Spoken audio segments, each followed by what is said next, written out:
அஸ்ட்ரோசைன் channel வாயிலாக உலகெங்கும் வாழ்ந்து கொண்டிருக்கின்ற அனைத்து சகோதர சகோதரிகளுக்கும் அன்பார்ந்த வணக்கங்கள் மற்றும் வாழ்த்துக்கள். இன்றைய பதிவு இந்த 2024 வருடத்துக்குரிய ஆனி மாதத்துக்குரிய ஒரு பொதுவான பலன்கள் தான். முதலில் இந்த ஆனி மாதத்தினுடைய கிரக நிலைகளை பார்க்கலாம். மேச மனையில் செவ்வாய் பகவான் ஆட்சி பலத்தோடும், ரிஷபமனையில் குரு பகவானும், மிதுன மனையில் சூரியன், சுக்கிரன், புதன் இந்த 3 கிரகங்கள் இணைந்தும், கன்னி மனையில் கேது பகவானும், கும்பமனையில் சனி பகவானும், மீனமனையில் ராகு பகவானும் அமர்ந்திருக்காங்க. ஸோ இந்த மாத கிரக பயிற்சியை பார்க்கும் பொழுது, அதாவது இந்த ஆனி மாதம் 15ஆம் தேதி, அதாவது ஜூன் மாதம் 29ஆம் தேதி என்று மிதுனத்தில் ஆட்சி பலம் பெற்ற அந்த புதன் பகவானானது கடகமனைக்கு பயிற்சி அடைகிறார். அதே போல ஆனி மாதம் 16ஆம் தேதி, அதாவது 30/6/2024 அன்று சனி பகவான் வக்ர நிலைக்கு செல்கிறார். அதே போல இந்த ஆனி மாதம் 23, அதாவது ஜூலை மாதம் 7ஆம் தேதி என்று சுக்கிர பகவான் கடகமனைக்கும், ஆனி மாதம் 28, அதாவது ஜூலை மாதம் 12ஆம் தேதி என்று செவ்வாய் பகவான் ரிஷபமனைக்கு பயிற்சியாகிறார்கள். ஸோ இந்த கிரக அமைப்புகளை வைத்து கொண்டு என்ன மாதிரியான பலன்கள், சாதகம் என்ன, பாதகம் என்ன, எதை செய்யலாம், எதை செய்யக்கூடாது, எந்த மாதிரியான தெய்வ வழிபாடு உகந்தது என்பதை பற்றித்தான் இந்த பதிவில் நம்ம டீட்டெயிலாக பார்க்க போகிறோம். அதற்கு முன்னால் நம்முடைய சேனலை ஃபர்ஸ்ட் டைம் நீங்கள் பார்ப்பவர்கள் என்றால் மறக்காம சப்ஸ்கிரைப் பண்ணிக்கிங்க. விருச்சிக ராசி அன்பர்களே, இந்த ஆனி மாதம் எப்படி இருக்குன்னு பார்க்கும் பொழுது, உங்கள் ராசி அதிபதியாக இருக்கக்கூடிய செவ்வாய் பகவான் ஆட்சி பலம் பெற்று வலிமையாக 6ஆம் இடம் என்கின்ற கடன், நோய் எதிர்ப்பு, பகை அப்படிங்கிற இடத்துல போய் அமர்ந்திருக்கார். அந்த சனி பகவானும் பார்த்தீங்கன்னா உங்கள் ராசியை பார்க்கிறார் அல்லவா, அப்போ ஒரு மாதிரி எரிச்சல் ஊட்டக்கூடிய தன்மை, ஒரு மாதிரி நெகட்டிவ் எண்ணங்கள், எதிர்மறை எண்ணங்களுடன் இருக்கக்கூடிய தன்மை, கொஞ்சம் மந்தம், ஒரு டல்லாக இருக்கக்கூடிய தன்மை, எப்பவுமே ஒரு கோபம், ஆக்ரோஷத்துடன் இருக்கக்கூடிய தன்மை, எந்த ஒரு விஷயத்திலும் கொஞ்சம் கோபம், ஆக்ரோஷம் எல்லாம் இருந்து கொண்டிருந்தது அல்லவா, இப்போ அது எல்லாமே தலைகீழாக மாறக்கூடிய தன்மை. ஏன்னா கடந்த சில மாதங்களாகவே பார்த்தீங்கன்னா ஒரு மாதிரி எரிச்சல் ஊட்டக்கூடிய தன்மை, தான் ஒன்று நினைத்தால் அது ஒன்று நடக்கக்கூடிய தன்மையாக இருந்தது அல்லவா. இப்போ இந்த மாதம் ஆனி மாதம் 16ஆம் தேதி என்று, அதாவது 30/6/2024 அன்று சனி பகவான் வக்ர காலமாக செல்கிறார். அப்போ சனி வக்ரமாக, அப்ப சனி என்ன, தன்னுடைய இயல்புக்கு மாறிய தன்மையில் இருக்க போகிறார் அப்படிங்கிறத ஞாபகத்தில் வைத்துக்கொண்டு, குரு பகவான் பார்த்தீங்கன்னா உங்க ராசியை பார்த்து புனிதப்படுத்துகிறார். அப்ப கடவுளினுடைய அனுகிரகம் இருக்கிறது, பெரிய மனிதர்களினுடைய ஆதரவு இருக்கு. இதுவரை ஒரு நெகட்டிவ் எண்ணத்துடன் இருந்த இந்த விருச்சிக ராசி என்பவர்களுக்கு இப்போ கொஞ்சம் பாசிட்டிவ் எண்ணங்கள் வளர ஆரம்பிக்கும். தடைபட்ட விஷயங்கள் எல்லாம் ஒன்றொன்றாக நடந்து சக்சஸ் ஆகக்கூடிய வாய்ப்புள்ள ஒரு மாதமாக அமைகிறது. அதுவும் குறிப்பாக 3ஆம் இடம் என்பது ஒரு தைரிய வீரியத்தை சொல்லக்கூடிய இடம் அல்லவா, அந்த இடத்தை குரு பார்த்து புனிதப்படுத்துகிறார். அப்போ கடந்ததாகவே இருக்கட்டும், ஆனால் இப்போ நடக்கக்கூடிய விஷயங்கள் அனைத்தும் தைரியமாக தன்னம்பிக்கையோடு செய்யக்கூடிய ஒரு நல்ல காலகட்டமாக உங்களுக்கு நிச்சயமாக அமையும் இந்த ஆனி மாதம் இந்த விருச்சிக ராசி அன்பர்களுக்கு. அப்போ 3ஆம் இடம் என்பது பெயரையும் புகழையும் கொடுக்கக்கூடிய அமைப்புலவா. அப்போ கடந்த காலத்தில் நல்ல உழைச்ச, அந்த உழைப்புக்கேற்ற ஒரு ஊதியம் கிடைக்கல, உழைப்புக்கேற்ற ஒரு ரெகனைசேஷன் கொடுக்கல, எனக்கு வர வேண்டிய பெயர் பதவி எல்லாம் மற்றவர்களுக்கு சென்றது, இந்த மாதிரியான தன்மையில் இருந்த விருச்சிக ராசி என்பவர்களுக்கு இப்போ உங்களோட கூட பயணித்த சக ஊழியர்கள் உங்களை புரிந்து கொள்ளக்கூடிய தன்மையும், உங்கள் மேலதிகாரிகள் உங்களை புரிந்து கொள்ளக்கூடிய தன்மையும், சில கௌரவ பதவிகள் கிடைக்கக்கூடிய ஒரு அற்புதமான ஒரு மாதமாக அமைகிறது. 2ஆம் அதிபதி தனம், குடும்பம், வாக்குஸ்தானத்தின் அதிபதியாக இருக்கக்கூடிய அந்த குரு பகவான் 7ஆம் இடத்தில் அமர்ந்து கொண்டு உங்கள் ராசியை பார்ப்பதும், முயற்சி ஸ்தானத்தை பார்ப்பதும், லாபஸ்தானத்தை பார்ப்பதும் மேன்மை தரக்கூடிய தன்மை. அப்போ தனம் நன்றாக இருக்க போகிறது, பொருளாதாரம் ஏற்றம் கிடைக்கக்கூடிய தன்மை, குடும்பத்தில் விஷயத்தில் சின்ன சின்ன கசப்புணர்வு இருந்த தன்மை எல்லாம் மாறக்கூடிய தன்மை. உங்கள் பேச்சை கேட்காத நபர்கள் கூட இப்போ உங்கள் பேச்சை கேட்கணும், அவர் சொல்கிறது சரிதான் அப்படிங்கிறத உங்களை புரிந்து கொள்ளக்கூடிய வாய்ப்புகள் நன்றாக இருக்குது. பேச்சை அதாவது உங்களுடைய வாய், உங்கள் பேச்சு, உங்கள் அறிவு, இதை வைத்து செய்யக்கூடிய அத்தனை விதமான தொழில்கள் மூலமாக நல்லவைகள் நடக்கக்கூடிய ஒரு நல்ல மாதமாக உங்களுக்கு அமைகிறது. அந்த 8ஆம் அதிபதியாக இருக்கக்கூடிய அந்த 8ஆம் இடத்துலேருந்து சூரியன், புதன், சுக்கிரன் குடும்பஸ்தானத்தை பார்க்கறதுனால, தனஸ்தானத்தை பார்க்கறதுனால அந்த பணம் கையாளுகின்ற விஷயத்தில் மட்டும் கொஞ்சம் கவனம். 3ஆம் நபர்களை நம்பி எந்த ஒரு விஷயத்தையும் செய்யக்கூடாதுங்கிறதை ஆழமாக மனதில் பதிய வைத்துக் கொள்ளுங்கள். 4ஆம் இடத்தில் சனி அமர்ந்து கொண்டு சில தடைகளை கொடுத்து கொண்டிருந்தெல்லாம் தாயினுடைய உடல்நலம் சார்ந்த விஷயத்தில் தொல்லைகளை கொடுத்தது. பூர்வீகம் சார்ந்த விஷயம், இருக்கிற வீட்டிலேயே சில தொல்லைகள் இருந்தது. வீட்டை விட்டு வெளியில் போயிடலாம் அப்படிங்கிற எண்ணம் கூட ஒரு சிலருக்கு இருந்தது அல்லவா. இப்போ சனி வக்ரம் ஆக போகிறார்.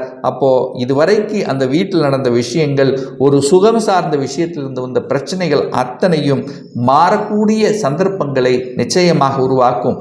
5ஆம் இடத்தில் ராகு உட்கார்ந்திருக்கார். அதாவது குழந்தைகள் படிப்புக்காக வெளிநாட்டு செல்லக்கூடிய யோகம், தன்னுடைய ஊரை விட்டு வெளியில் போய் ஹாஸ்டலில் தங்கி படிக்கக்கூடிய தன்மைகள், இது எல்லாமே இந்த காலகட்டம் உங்களுக்கு சிறப்பாக இருக்கிறது. படிப்பு நன்றாக இருக்கிறது. அதாவது படிப்புக்காக சில கஷ்டங்களை அனுபவித்துக் கொண்டிருந்தீர்களவா, இந்த கோர்ஸ் கிடைக்குமா, அந்த கோர்ஸ் கிடைக்கும் என்று மனதளவில் சில குழப்பங்கள் இருந்தவர்களுக்கெல்லாம் குழப்பம் நீங்கி தெளிவு பெற்று இந்த கோர்ஸ், இந்த காலேஜ் படிக்கணும் அப்படிங்கிற தன்மை இந்த காலகட்டம் பெரியோர்களுடைய துணையோடு செலக்ட் பண்ணக்கூடிய தன்மை, குருமார்களுடைய ஆதரவு இந்த காலகட்டம் உங்களுக்கு சிறப்பாக இருக்குது. செவ்வாய் 6ஆம் இடத்தில் இருக்கார். 6ஆம் இடத்தில் ஒரு பாவகிரகம் இருப்பது சிறப்பு தான். அப்போது என்ன, எதிரிகள் காமிக்கும், இவங்க தான் நம்ம தொல்லை கொடுத்தாங்க அப்படிங்கிறது காமிச்சு அதுக்கு தகுந்த மாதிரி பதிலடி கொடுக்கக்கூடிய வாய்ப்புகள். பட் உடல்நலம் சார்ந்த விஷயத்தில் மட்டும் கொஞ்சம் கவனம். ஏன்னா சனியும் அந்த செவ்வாயை பார்த்து ரெண்டுமே பாவகிரகங்கள் பார்த்து இருக்கிறதுனால கொஞ்சம் எரிச்சல் ஊட்டக்கூடிய தன்மை இருக்கும். கொஞ்சம் கோபம், ஆக்ரோஷம் வெளிப்படுத்தும். ஸோ அதை மட்டும் கண்ட்ரோலாக இருக்கணும். அதே சமயத்தில் பார்த்தீங்கன்னா அந்த சனி என்பது தொழில் காரகன் அல்லவா, அந்த தொழில் காரகனான சனி பகவான் 4ஆம் இடத்திலிருந்து அந்த 6ஆம் இடத்தை பார்ப்பதும், உங்கள் ராசியை பார்ப்பதும், 10ஆம் இடத்தை பார்க்குறார் அல்லவா, ஏதாவது ஒரு கெடுக்கக்கூடிய தன்மை இருக்கும். 10ஆம் அதிபதியும் போய் 8ல் இருக்கிறதுனால வேலையை மட்டும் ஆக்ரோஷப்பட்டு கோபப்பட்டு விட்டுறக்கூடாதுங்கிறத மட்டும் ஞாபகத்தில் வச்சுக்கோங்க. ஏதாவது ஒரு ரூபத்தில் உங்களுக்கு ஏதாவது ஒரு வகையில் தொந்தரவுங்கிறது நடக்கும். கொஞ்சம் அழுத்தம், ப்ரெஷர், டென்ஷன் அப்படிங்கிறது இருக்க செய்யும். அதுவும் குறிப்பாக இந்த மாதத்தினுடைய முற்பகுதி கொஞ்சம் டென்ஷன், ப்ரெஷரோடு இருக்கக்கூடிய காலகட்டமாக அமையும். திருமணம் சார்ந்த சுப காரியங்கள் நடக்குமா அப்படின்னு கேட்டிங்கன்னா நிச்சயமாக நடக்கக்கூடிய வாய்ப்புகள், சந்தர்ப்பங்கள் இந்த காலகட்டம் இருக்குது. இதுவரைக்கு பார்த்தீங்கன்னா கடந்த ஒரு வருடமாகவே குரு பகவான் 6ஆம் இடத்தில் இருந்தார். அப்போ குரு பலன் இல்லை. இப்போது 7ஆம் இடத்தில் இருக்கார். 7ஆம் இடத்தில் அமர்வது அந்த குரு, அது சுக்கிரனுடைய வீட்டில் அமர்வது உங்களுக்கு நல்ல பலனை தரும். ஆனால் சுக்கிரன் பார்த்தீங்கன்னா இந்த மாதம் பார்த்தீங்கன்னா இந்த ஆனி மாதம் 23, அதாவது ஜூலை 7ஆம் தேதி 9ஆம் இடமான பாக்கியஸ்தானத்தில் வர்றார் அல்லவா. அப்போ இந்த மாதத்தினுடைய பிற்பகுதியில் திருமணம் சார்ந்த சுப காரியங்கள், நீங்கள் எடுத்து வச்சக்கூடிய அத்தனை விஷயங்களும் நல்லவைகளாக நடக்கக்கூடிய தன்மைகள் சிறப்பாக இருக்கிறது. என்ன, அரசு சார்ந்த விஷயத்தில் அரசு அங்கே வேலையில் இருப்பவர்கள் கொஞ்சம் டென்ஷன், கொஞ்சம் வேலைப்பளு, ப்ரெஷர், கொஞ்சம் டிராவல் அதிகமாக இருக்கக்கூடிய தன்மை, சில சங்கடங்கள் இருக்கக்கூடிய தன்மையை கொடுத்துரும். ஆனால் பெரிய பாதிப்பை ஏற்படுத்துமானா நிச்சயமாக இல்லை.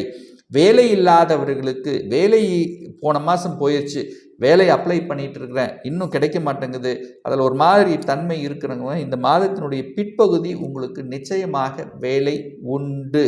நீங்கள் கெடுத்துக்குவீங்க. ஏன்னா உங்கள் ராசி அதிபதி தான் போய் 6ஆம் இடத்தில் உட்கார்ந்துருக்கார். உங்களை கெடுப்பதற்கு வேறு யாரும் இல்லை, நீங்களே கெடுத்து கொள்ளுவீர்கள். ஸோ அதற்கு தகுந்த மாதிரி பிளான் பண்ணி சரியாக செய்யுங்கள் அப்படிங்கிறத சொல்கிறேன். 11ஆம் இடமான லாபஸ்தானத்தை குரு பார்ப்பது லாபம் கொடுக்கக்கூடிய தன்மை ஏற்படுத்தும். கேது அங்கு இருக்கார். உபஜயஸ்தானத்தில் கேது இருப்பது சிறப்பை தரும். அது கன்னி மனையில் கேது இருப்பது நல்ல ஒரு ஞானத்தையும் நல்ல அறிவையும் தரும். என 11ஆம் அதிபதியான புதன் பகவான் ஆட்சி பலம் பெற்றிருக்கார் அல்லவா. அந்த 11ஆம் இடம் என்பது அறிவு, கன்னி வீடு, அறிவு சார்ந்த விஷயம் அல்லவா. நல்ல ஒரு ப்ரெசன்டேஷன் ஸ்கில்ங்கிறது அதிகமாக இருக்கும். வளைவு நெளிவு சுழிவாக இடத்துக்கு தகுந்த மாதிரி பேசி, புத்திசாலித்தனமாக பேசி காரியத்தை சாதிக்கக்கூடிய தன்மை. ஏன்னா 8ஆம் இடத்தில் புதன் இருக்கார். அப்போ புதன் 8ல் போய் மறைஞ்சிருக்காரே அப்படின்னு சொல்ல வேண்டாம். மறைந்த புதன் நிறைந்த அறிவை தரக்கூடிய தன்மை, ப்ரெசன்டேஷன் நல்லா இருக்கும். வளைவு நெளிவு சுழிவாக இடத்துக்கு தகுந்த மாதிரி நடந்து கொள்ளக்கூடிய தன்மைகள். ஸோ கம்ப்யூட்டர் சம்பந்தப்பட்ட, ஐடி சம்பந்தப்பட்ட துறையில் இருப்பவர்களுக்கு கூடுதல் வளர்ச்சியை கொடுக்கக்கூடிய ஒரு நல்ல காலகட்டமாகத்தான் உங்களுக்கு அமைய இருக்கிறது. தகப்பன் சார்ந்த விஷயத்தில், ஏன்னா சூரியன் 8ல் போய் இருக்கிறதுனால தகப்பனுடைய உடல்நலம் சார்ந்த விஷயங்கள், தகப்பன் வர்க்கம் சார்ந்த விஷயத்தில் மட்டும் கொஞ்சம் கவனம், எச்சரிக்கை இருக்கணும். அதாவது தாய் தந்தையை மட்டும் கொஞ்சம் கவனத்தில் எடுத்துக்கணும். ஏன்னா தாய் வீட்டில் சனி இருக்கிறதுனாலையும், அந்த சனி செவ்வாய் பார்க்கறதுனாலையும், சூரியன் தந்தை என்று சொல்லக்கூடிய சூரியன் 8ஆம் இடத்தில் இருக்கிறதுனால தாய் தந்தையர்களை இந்த மாதம் கொஞ்சம் நல்லா பார்த்துக்கணும். கோபம், ஆக்ரோஷம் இதெல்லாமே கூடாது. கொஞ்சம் விட்டு கொடுத்து அனுசரணையோடு செல்லணுங்கிறத ஞாபகத்தில் வச்சுங்க. அவங்களுடைய உடல்நலம் சார்ந்த விஷயத்திலும் கொஞ்சம் கவனத்தில் எடுத்துக்கொள்ள வேண்டும். இப்போ நான் சொன்னது கோச்சார ரீதியாக இந்த மாதத்தினுடைய ஒரு பொதுவான பலன்கள் தான். இந்த ராசி நட்சத்திரத்தில் பார்த்தீங்கன்னா பல லட்சக்கணக்கான பேர் இருப்பீங்க. எல்லாத்துக்கும் ஒரே பலன்னா நிச்சயமாக கிடையாது. ஏன்னா ஒவ்வொருத்தரும் டிஃப்ரெண்ட். ஒவ்வொருத்தருடைய ஜாதக அமைப்பும் தசா புத்தி அமைப்பும் மாறுபடும். இந்த கோச்சார பலனை தொடர்ந்து ஒரு 3 மாதத்துக்கு பாருங்க. இந்த பலனில் ஒரு வேறுபாடு இருக்கு, சொன்ன மாதிரி நடக்கலை அப்படின்னா உங்கள் ஜாதகத்தில் நீங்கள் பார்த்தீங்கன்னா தசா புத்தி பார்த்தீங்கன்னா 6, 8, 12ஆம் அதிபதியாக அதனுடைய தொடர்பில் இருக்குங்கிறத ஞாபகத்தில் வைத்துக் கொள்ளுங்கள். ஒரு துல்லிய பலன் வேணும், ஒரு பர்சனல் கன்சல்டேஷன் எடுத்துக்கணும் என்று விருப்பமுடைய அன்பர்கள் டிஸ்பிளே தெரியக்கூடிய நம்பருக்கு வாட்ஸ்அப் மூலமாகவோ ஃபோன் கால் மூலமாகவோ தொடர்பு கொண்டு அப்பாயின்மெண்ட் பெற்றுக்கொண்டு கன்சல்டேஷன் எடுத்துக்கலாம். இந்த பதிவு நிச்சயமாக உங்களுக்கு ஏதாவது ஒரு ரூபத்தில் யூஸ்ஃபுல்லாக இருக்குங்கிறதுல எந்தவித மாற்று கருத்தும் கிடையாது.